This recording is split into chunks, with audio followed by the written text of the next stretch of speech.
Good morning, good evening, good afternoon, wherever it is that you are and wherever you may be. Thank you very much for making us a part of your day. I am Brad Franklin, the creative content writer here in Chesterfield, and I'm very glad to tell you that Chesterfield Behind the Mic is on the air once again. Now, I don't know if you guys noticed it or not, but it's summer and it's hot. And I don't know about you, having literally just done this myself, where I went into my thermostat app and told my app to work with Dominion Energy to save some money on some bills this summer.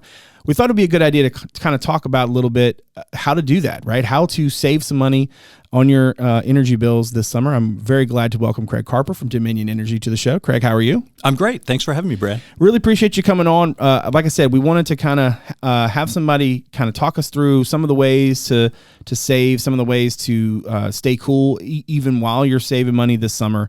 And obviously there's a lot that goes on with Dominion, and certainly there's solar, there's wind. We got a project here in Chesterfield we're going to talk about. But before we get started, I know a lot of people know a lot about Dominion, and we're going to get into a lot of ins and outs and specifics here in a few. But I'm just curious to hear how you would kind of describe to the good people what you think Dominion does, or how you would describe what Dominion does. Well, again, thanks for having me. I guess the easiest answer for that is, on the most basic level, we are there to ensure that when you flip a switch, your lights come on and you don't have to think about it. Right. Likewise, that your fridge is working. Everything in your house, these things should be effortless. You should be able to run your washing machine, your washer dryer, your dishwasher, all of these things, and be able to be reliable. We have kind of three areas of focus.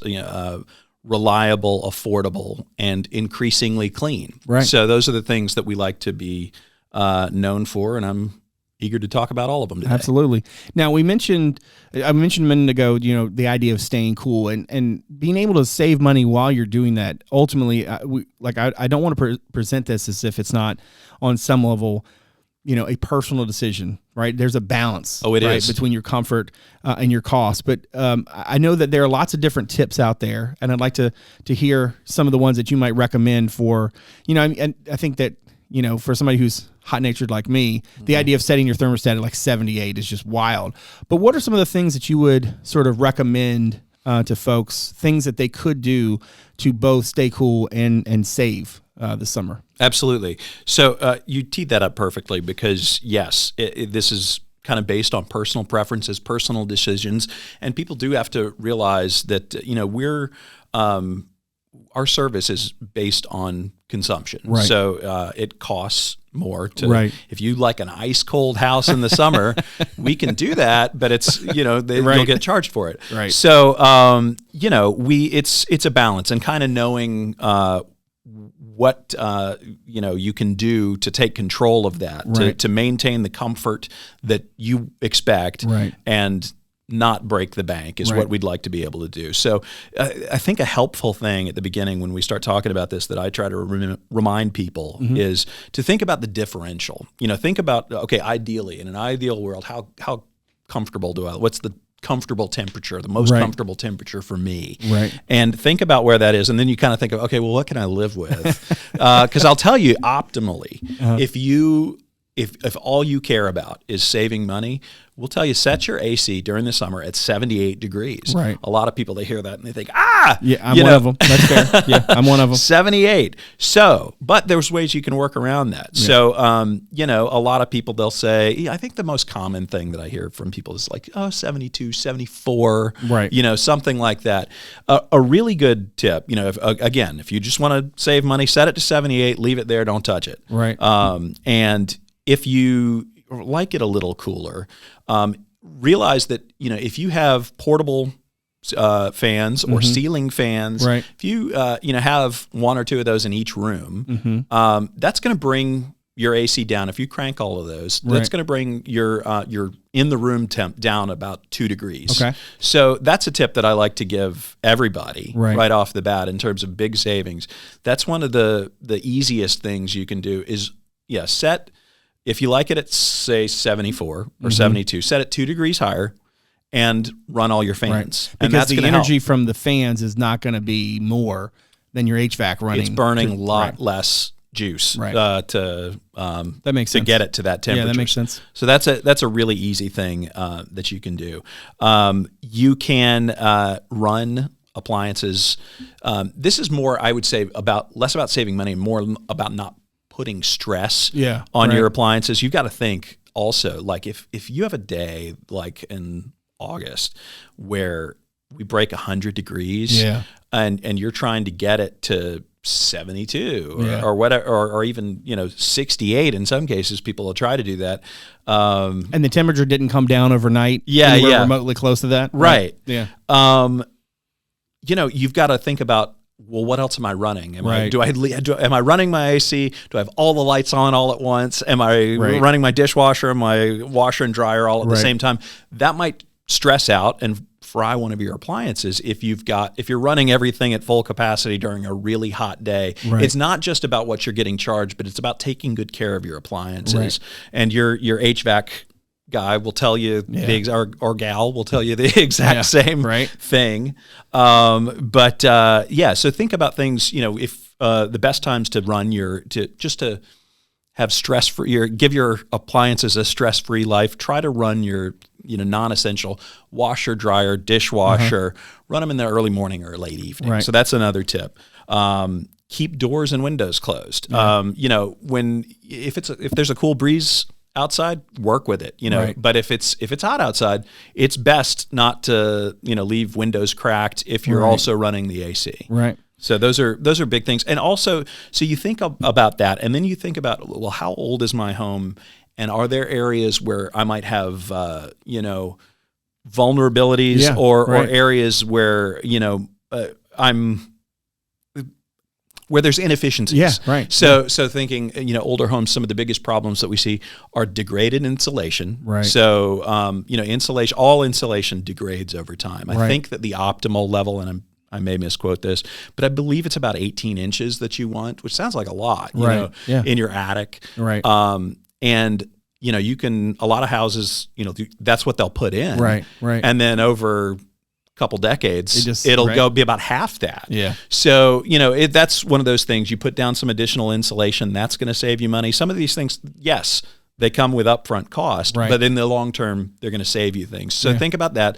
Look at your doors. Are there any, if you can see light anywhere, if there's like anywhere in the door jamb, or your windows where you can see anything. I mean, there's absolutely air going in and out of there. If you can see daylight going through where your doors or windows are supposed to be sealed. So check those things out too. Those are absolutely going to save you. And I don't know, I've got young kids. They love to open the side door and everything and let air out. So where you can, make sure that everyone is on the same page and they're closing the doors and windows. I can imagine too, because when we think about ways to save, that you mentioned sort of that upfront cost, right? So if you want to weatherize your home, you want to repair your windows or whatever. Yes, that's going to, there's a lot of cost in there. There's also the cost of stressing out your HVAC system to the point where it breaks. And so there's a lot of things that you can do to sort of save money by spending money, but for the future, right? That just sort of helps everything out. One of the ways, obviously, to save some money, you guys recently announced some rate reductions, and I'm just curious if you can kind of break those down for us and what they'll mean for folks in terms of trying to save money this summer. Absolutely. So, on July 1st, everyone received an average $14 rate reduction. So that puts us now, when you compare us on a national average, 20% below the nation's average in energy rates. So we're 39% below the regional average. So when we talk about, well, what's an average? So that's strictly speaking, that's we base that on 1,000 kilowatt hours of usage. Some people are below that. Some people are above that. And of course, we're talking, that's based on a home. That's not a Walmart or anything. So, but yeah, when we talk about the average home, and you think about, you can look at your bill and kind of determine, okay, well, where am I on that? How much am I using? And get a better sense of what that means. If you're if you use more than 1,000 kilowatt hours, then you might save a bit more. If you use less, it'll be a little less. But on the average, $14. So that was enabled by bipartisan legislation passed in the 2023 General Assembly. It eliminated about $7 in monthly charges. And the law also allowed us to seek the regulatory approval to spread out fuel costs over a multi-year period, which that's the other half of the equation. It lowers the monthly fuel charge by an additional $7. So, and that's something that people, look at. If you open your bill and look at things, you'll see itemized. Yeah, there's base rates, and then there's line items. There's always a line item for fuel. And that's, we've come over the last few years, I think we've all known, as you look at the gas pump, what you've been paying to fill up your tank, that affects us as well. All the fossil fuels are connected in terms of what, where the cost is going directionally up or down. In general, they're tracking together. So that's cool. Yeah. Now, in terms of, I know you guys also, before we leave the sort of ways to save, I kind of want to also talk about the energy share and that bill assistance program, because I know that there are a lot of folks out there who, in the summer, because your energy costs might be higher than normal. Talk to me a little bit about sort of what that program entails. I think it's something you guys have been doing for a long time, but tell me a little bit more about that energy share program. Absolutely. So last year we celebrated 40 years of energy share. So it's been around quite a long time. This is something that's it's funded by a couple of sources. There's shareholder funding. There's a little bit of state funding, and then there's donors. People can on their bill say they'd like to donate to energy share. So it's not coming off like the bottom line. And people ask where do these dollars come from? But it does a lot of good. So what this program does is, it first and foremost, what it started as was bill assistance. So anyone, and the requirements, as I describe these, the best way to think about it is that it's, we say a crisis program, or, people who are going through a rough patch. So I like to, describe as good examples, like you think about, if someone has been widowed recently, they lost a spouse, they've lost their job, they've, had a medical condition, something like that. Where some extenuating circumstance kind of thing, right? Yeah, or even, you could have something for people certainly on a fixed budget. Your HVAC dying can be a crisis for a lot of people. And depending on your health situation, a HVAC going could be a significantly dangerous situation for folks. You get in a car accident. I mean, something like that where you've got an unexpected big expense. Anything that puts an unusual financial strain on your budget. Those are the things that can qualify you for energy share. So it's not like an income-based program, but we look at your situation, and it's for people that they've been had struggled to pay for a couple of months, and then we route them to their local agency. This program is managed by local agencies, so it's different in every part of the Commonwealth. But and then they start looking at, let's see if you qualify, and they'll get assistance. If they do, but then sometimes there are people that have kind of more chronic issues, and that's where we get into that. Did your HVAC die? Do you have really poor insulation in your house? So especially if you've got one on top of the other, you've got one of these crisis situations, and then you've also got great inefficiencies in your home. In those cases, we've done, this is the newer part of the program. We've done home weatherizations. So people will, we'll send a team out, and we partner with local teams in different parts of the state, and they'll come out and they'll kind of do an analysis of what is going on in your house, and they'll look in your attic and they'll see, how's that insulation look? How do those door jambs and windows look? And of course your heating and air unit. They'll take a look there and determine, if it's time for an upgrade or whatever, and and so it's a custom solutions for each case. Right. So that's a newer thing. And, like I said, last year it was the 40th anniversary. So we did a really cool thing. We weatherized 40 homes in 40 days. And that was a great experience. I got to go out and witness a few of these projects in different parts of the state. And I mean, we had like some of the stories you've got, there was a grandmother who had, some physical ailments and some chronic health conditions, and she's, struggling through some things, but she's also, helping her, support her grandkids, and you just learn all these different stories. There's people suffering from, you name the illness. I mean, there's people with cancer, people with other, diseases that there's all kinds of troubles that people experience in life, and learning people's personal stories and seeing how appreciative these people are when you're able to do something that just makes it a little easier or a lot easier. Right. It's a really great and rewarding experience, and it's something we're proud to offer. Now, obviously, this summer, most folks probably not thinking, they're more worried about saving money by, changing the thermostat or maybe, swapping out a window here or there, making sure that the kids aren't opening the side glass or whatever. Yeah. But something for, an option, down the road, and certainly something that has been, I think, on people's minds is alternate, forms of energy, certainly solar. Having just attended an event not long ago here in Chesterfield where we flipped the switch on 11 different county and school buildings that added solar panels.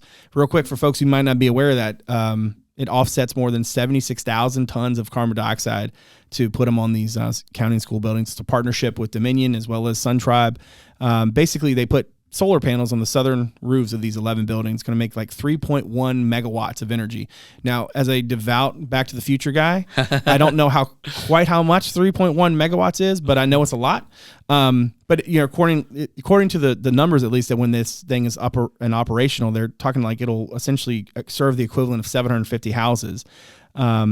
Now that sounds like a fair amount of savings, with more to come down the road. But I'm just curious, how would you sort of characterize these kinds of partnerships in the way that they sort of lead the way? Because it does feel like solar is becoming a more real option, not just for big companies, for government entities, for those kinds of facilities, but also in homes. But first, how would you sort of characterize the partnerships and the way that they sort of lead the way for people?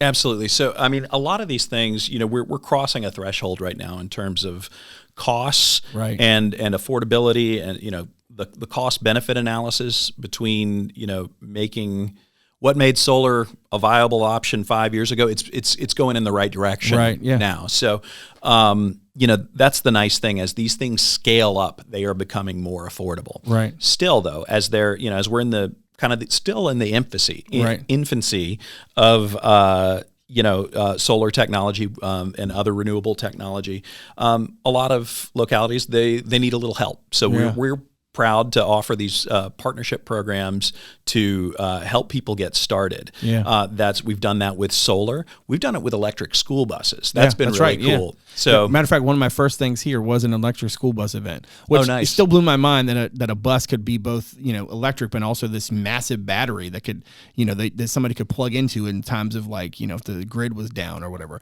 Just kind of blows my mind that all that stuff are real options. You know what I mean? Well, so that one of the cool things, and I was at that event. I don't think we met at that time, but the Chesterfield County one, I absolutely was.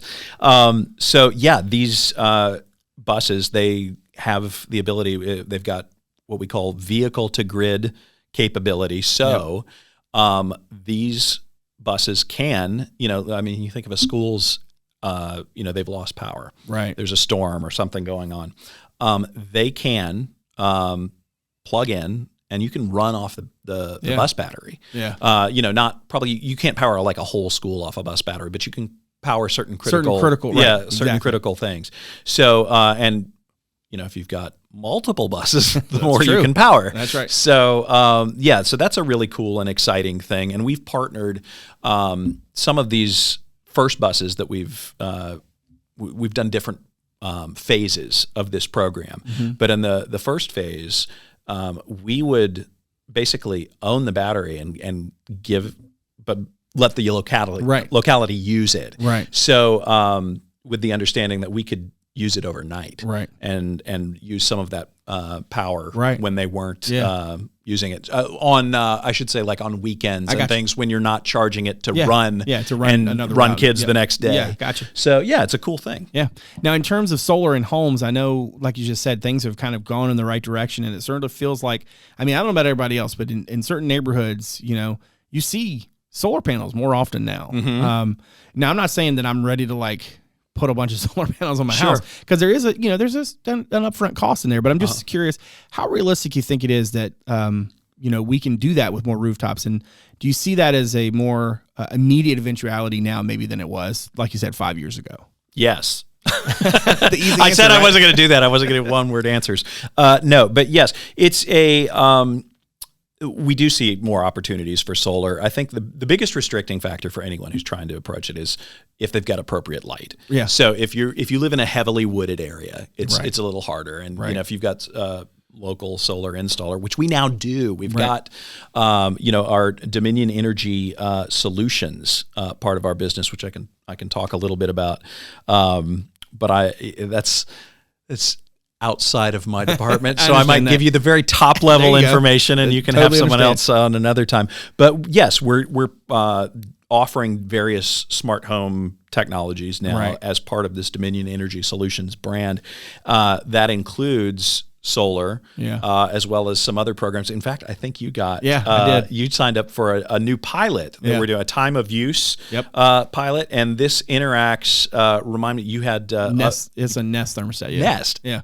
So I haven't done this yet. Tell me, how has that experience been? I mean, so far, I haven't saved any money quite yet, but the gist is it was really simple. The Nest, and I gave my Dominion information, and basically, my Nest will kind of, whenever we get to that peak time, that magical, peak time, my Nest will essentially, move the thermostat as needed, so that, one, I'm always in control of it. So if there's a day, and let's say I've just walked a dog and I really need the AC to actually be on, and I don't need it to be 75, 6, whatever that number might be, I can come in and make that change myself. But otherwise, especially on a day if I'm in the office and it doesn't necessarily matter as much, it's a perfect opportunity, I think, for the technology to sort of do something for me and maybe save a little bit of money in the process. But I mean, it's been super easy so far. I'm really curious to see how it all sort of works out down the road. That's awesome. You're kind of a pioneer here. So this is a newer program. I've always wanted to be a pioneer. Well, now you are. But yeah, it's I think it was a year or two ago that we started this. It was initially 10,000 customers that were able to do it. It filled up, and then we asked recently to expand it, and it was we have to get approval from the SEC to expand this program, and they doubled it. So right now, you're one of the first in phase 2, and we had 10,000 slots. Now we've got 20,000. So there's, for people who are interested in this, and peeling back the curtain a little bit to talk about what exactly this is and how it works. Time of use, basically, it helps people use energy at the times that are the least expensive. So for us, for most customers, they're getting charged a flat rate, whether it's in the middle of the day or in the middle of the night when they're, running a dishwasher or any other kind of appliance.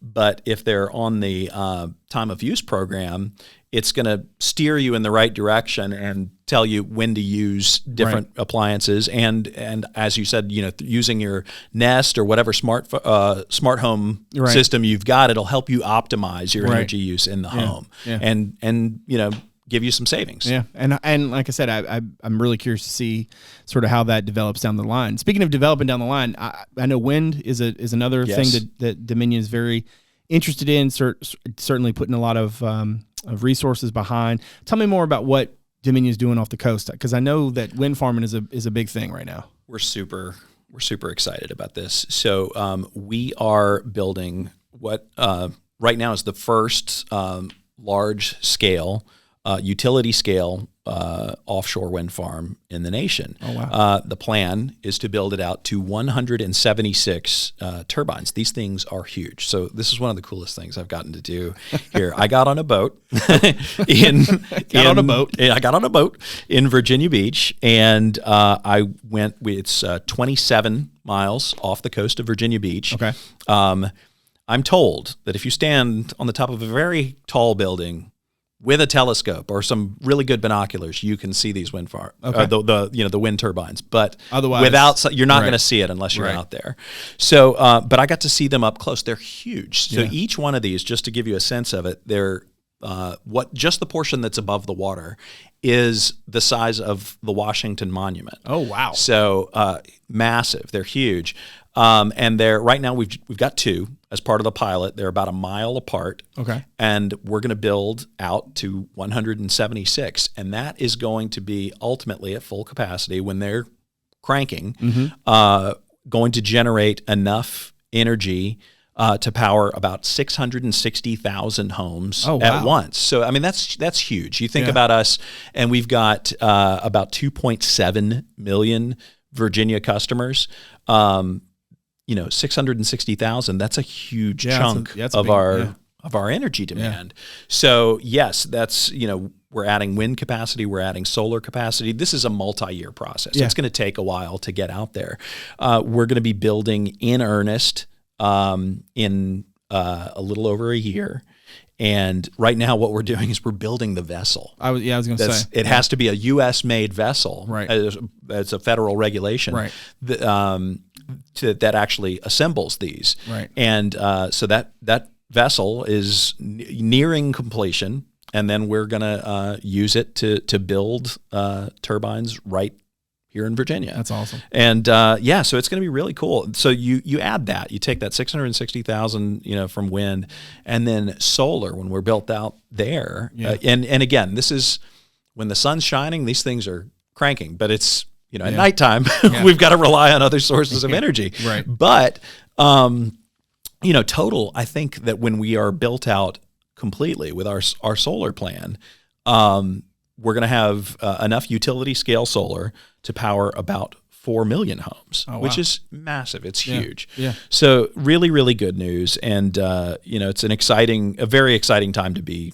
in this industry, and absolutely at a time of positive change. Yeah, for sure. Yeah. Now, I got one more for you. Yeah. I want to get you out here on this. And I promise I didn't plan this segue before. Sure. But speaking of wind, it's, hurricane season, hurricane prep, even though the threat from, our part of the Mid-Atlantic tends to hit a little bit later, we've already seen a couple of named storms out there. And I'm just curious what kind of things you'd recommend for folks to do to go ahead, get ahead of the heart of the storm season this summer, early fall. What kind of things would you recommend for folks as they're looking toward that? Absolutely. So, you think about essentials, things that you and your family need. Make sure you've got some, this is the time to build up your emergency kits. Right. So, non-perishable food, water, get some bottled water, have that on hand. And, anything that you're going to need, make candles, battery operated lanterns, right. Of course, batteries, right. Yep. Anything you're going to need for light or energy. Make sure that you've got, certainly when a storm is coming, make sure that you charge up all your electronic devices in advance. I'll tell you, I was at Costco the other day, and I saw something that I got so excited about, and it was a flashlight with a USB output. I was like, yes, this is amazing. So I picked that up. And I haven't even gotten it out of the box yet. I'm going to plug it in and make sure that it works. Sure. But yeah, I mean, there's also various consumer level battery product. You're going to pay for it, right? But it's actually more affordable than a generator. If you just need the bare essentials, I got to make sure my phone doesn't die. I got to make sure that I can. If you've got a small medical device, these consumer batteries can be a good option for you. That you charge ahead of the storm, and then you can power just the critical things. And these, they go from very small to very large. Right. Of course, the smaller ones less expensive, but they sell ones that'll power a refrigerator. Yeah. So, and of course, I mentioned generators. A lot of people do have generators. Yeah. We always have to make a safety announcement ahead of storms. Yes. never run these generators in poorly ventilated areas. Yeah. We always want to make sure if the storm's coming, gas up your generator and make sure you're running it outside. Outside, right. So sadly we see deaths every major storm from people running generators with improper or insufficient ventilation. Yeah. So those are things we like to mention. And of course, a big thing, safety items. Download the Dominion Energy app before a storm comes. That way you can track outages, report outages, and learn about restoration times. Yeah, so if you've got that ahead of time, make sure you download that, and you can have better info and communication with us. Yeah. We're only as good as the data we've got. So if you report as much information as you can about what's going on in your area, the better and quicker we'll be able to serve you. So that's another thing.